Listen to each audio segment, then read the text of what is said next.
Sahabat GKI Klasik Solo, mari mempersiapkan diri dengan berdoa untuk merenungkan firman Tuhan. Bapa yang Maha Kasih, pada saat ini kami memohon Tuhan menolong kami untuk dapat mengerti pesan firman Tuhan di dalam saat yang teduh ini. Amin. Belakangan ini, sebuah lagu berjudul Lampu Merah menjadi trending di YouTube. Sebelumnya, lagu ini juga sempat viral di TikTok. Mungkin ada di antara Bapak Ibu Saudara yang juga pernah mendengarnya. Dan lagu ini sangat digemari oleh kaum muda, karena yang membawakannya pun juga masih muda, yaitu sebuah grup band yang bernama The Lantis.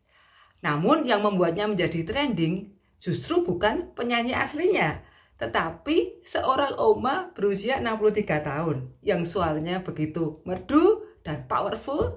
Dan bukan hanya itu, oma ini juga tampil all out dengan kostum, tarian, dan kelucuannya yang sukses menuai pujian dari para juri dan penonton. Nah, penampilannya itu ditayangkan di sebuah stasiun televisi dalam sebuah acara yang bernama X Factor, yaitu sebuah acara kontes bernyanyi yang cukup bergengsi. Nah, siapa oma ini?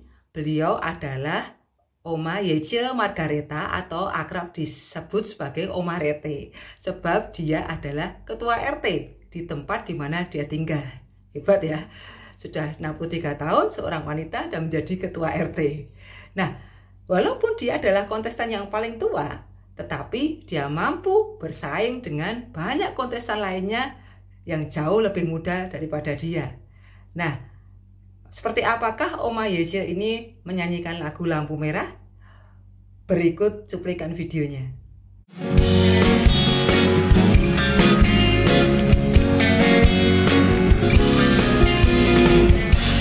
Terlambatlah ke sana karena aku terlena ekspektasi mereka. Aku buat kecewa, tertinggallah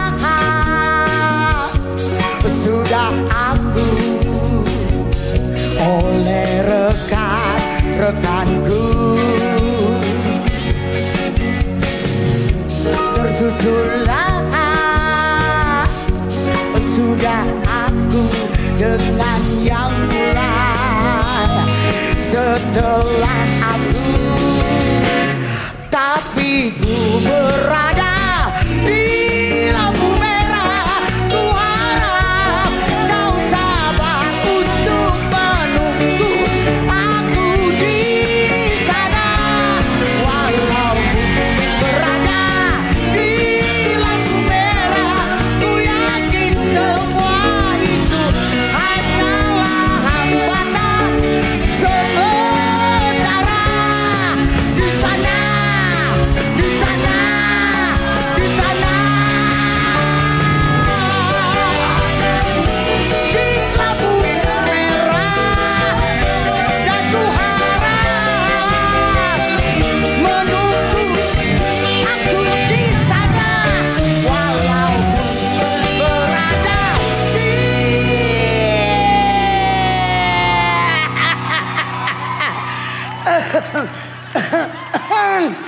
maklum orang tua. Lampu merah, Oma perlu berhenti sebentar buat tarik napas. Luar biasa ya.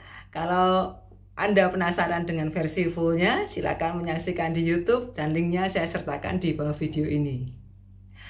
Lagu Lampu Merah berkisah tentang perjalanan hidup seorang yang sedang terhenti, ibarat terkena lampu merah.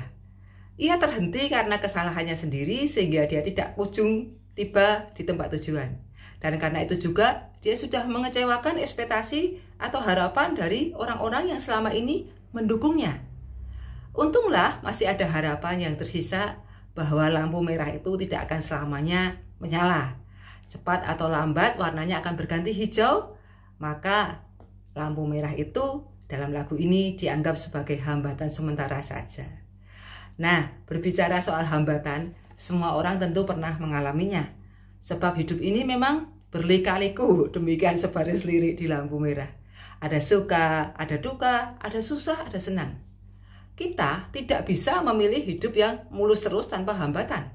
Karena memang tidak ada hidup yang seperti itu di dunia ini. Semuanya sudah menjadi satu paket kehidupan. Dan kita tidak bisa menolaknya. Kadang orang berpikir, wah, orang itu kok enak sekali ya hidupnya. Jalan hidupnya sepertinya mulus-mulus saja. Padahal tentu pandangan itu sangat subjektif.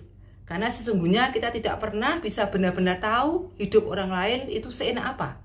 Kita tidak pernah bisa benar-benar tahu kepedihan, penderitaan, perjuangan jatuh bangunnya orang lain hanya dengan melihat tampilan dari luarnya saja. Dan hambatan itu bisa ada kapan saja dan muncul di mana saja. Kadang tidak kita duga-duga. Contohnya, apa yang keluarga kami alami di bulan Oktober tahun lalu. Pak Waskito mengambil cuti, niatnya mau menyenangkan anak-anak sambil liburan. Belum lama tiba di pantai, malah Pak Waskito terpleset dan harus segera dibawa ke rumah sakit. Sampai di sana ternyata hasil rongsennya mengharuskan untuk segera dioperasi. Maka buyarlah acara liburan keluarga. Ya namanya juga hambatan, datangnya tidak diundang. Nah, sebagai anak-anak Tuhan, bagaimana kita menyikapi hambatan? Rasul Paulus dalam kitab Filipi pasal 3 ayat 13-14 mengatakan, "Aku melupakan apa yang ada di belakangku dan mengarahkan diri pada apa yang ada di hadapanku, dan berlari-lari pada tujuan untuk memperoleh hadiah, yaitu panggilan surgawi dari Allah dalam Kristus Yesus." Kita semua tahu siapa Rasul Paulus. Dia adalah Rasul Tuhan yang memiliki dedikasi luar biasa di dalam melayani Tuhan Yesus. Dia adalah seorang pekabar Injil yang berhasil membawa banyak jiwa percaya dan mengikuti Yesus. Semangat dan kesetiaannya dalam mengikut Tuhan tidak dapat disurutkan oleh ancaman ataupun hukuman kematian. Padahal siapa Paulus dahulu? Ia adalah pembenci dan penganiaya pengikut Kristus. Ia akan memburu setiap pengikut Kristus sampai ke ujung bumi. Namun apa yang terjadi? Tuhan menangkap Paulus sehingga Paulus menjadi orang yang berubah total. Dari seorang yang begitu membenci Tuhan Yesus dan para pengikutnya menjadi seorang yang begitu mencintai Tuhan dan menyerahkan seluruh hidupnya bagi Tuhan. Apakah masa lalu Paulus itu di kemudian hari bisa dilupakannya begitu saja? Tentu tidak. Dia menyadari bahwa masa lalunya memang kelam. Dan itu bisa menjadi sebuah hambatan yang besar jika Paulus tidak bisa mengatasinya lalu hanya berhenti di dalam penyesalan masa lalu yang tidak ada habisnya. Tetapi Paulus tidak begitu. Ia kini mempunyai tujuan hidup yang baru, yaitu hidup bagi Tuhan. Maka ia fokus untuk berlari menuju garis finish tujuan hidupnya. Itulah sebabnya Paulus berkata, "Aku melupakan apa yang ada di belakangku dan mengarahkan diri kepada apa yang ada di hadapanku." Paulus sadar bahwa dia tidak boleh berhenti pada bayang-bayang masa lalu, sehingga itu menjadi hantu yang menakutkan dan menghambat langkahnya ke depan. Dia justru memandang masa lalunya dengan sudut pandang yang baru, yakni bahwa Tuhan mampu menggunakan masa lalunya yang kelam untuk membawa banyak orang pada pertobatan dan keselamatan. Sahabat GKI Kreasi Solo, jika saat ini Anda sedang menghadapi hambatan dalam hidup, apakah itu hambatan dalam kehidupan berumah tangga, pekerjaan, studi, dan lain sebagainya, maka belajar dari Paulus bahwa yang penting bukanlah kita berfokus pada hambatan itu sendiri, melainkan pada tujuan apa yang akan kita capai. Sebab fokus pada tujuan itu akan membuat kita terus bertahan dan berlari untuk mencapainya. Misalkan, Anda melamar pekerjaan, lalu Anda ditolak. Maka janganlah kemudian berhenti dan menyalahkan pada yang menolak Anda. Atau sebaliknya, menyalahkan diri sendiri bahwa, "Waduh, aku tuh memang tidak mampu." Tujuan Anda adalah mendapatkan pekerjaan, maka berlarilah terus untuk mendapatkannya. Contoh lain misalnya, saya mempunyai seorang anak berkebutuhan khusus, penyandang Down syndrome. Banyak yang mengatakan kalau anak Down syndrome itu akan sulit berbicara nantinya, sulit diajak berkomunikasi, dan sulit mengerti dan lain sebagainya. Maka kadang tanpa disadari, banyak orang tua dari anak Down syndrome ataupun anggota keluarganya termakan oleh gambaran itu, sehingga akhirnya tidak banyak yang mengajaknya berbicara, dan justru dari sikap itulah yang akhirnya membuat si anak betul-betul sulit berbicara. Mengapa tidak dicoba dan diperjuangkan dahulu? Maka pengalaman kami sejak anak kami masih kecil, kami tetap terus berbicara kepada anak itu sama normalnya seperti ketika kami berbicara kepada anak lainnya. Entah dia ngerti atau tidak, pokoknya kami ajak bicara. Saya sering menghadapkan wajah saya kepada wajah anak saya itu ketika saya berbicara, supaya dia bisa melihat dan menirukan saya. Juga dia menjalani terapi bicara sejak usia 1,5 tahun sampai hari ini. Apakah itu mudah? Tentu tidak. Butuh waktu yang tidak sebentar. Kalau anak lain sudah bisa menirukan banyak kata dan mengucap kalimat sederhana di usia 2 tahun, anak saya di usia 2 tahun baru bisa bilang 1 kata. Iya. Dan masih banyak hambatan lainnya. Belum lagi kalau saya sendiri kadang lelah dan bertanya-tanya, apakah semuanya ini akan berhasil?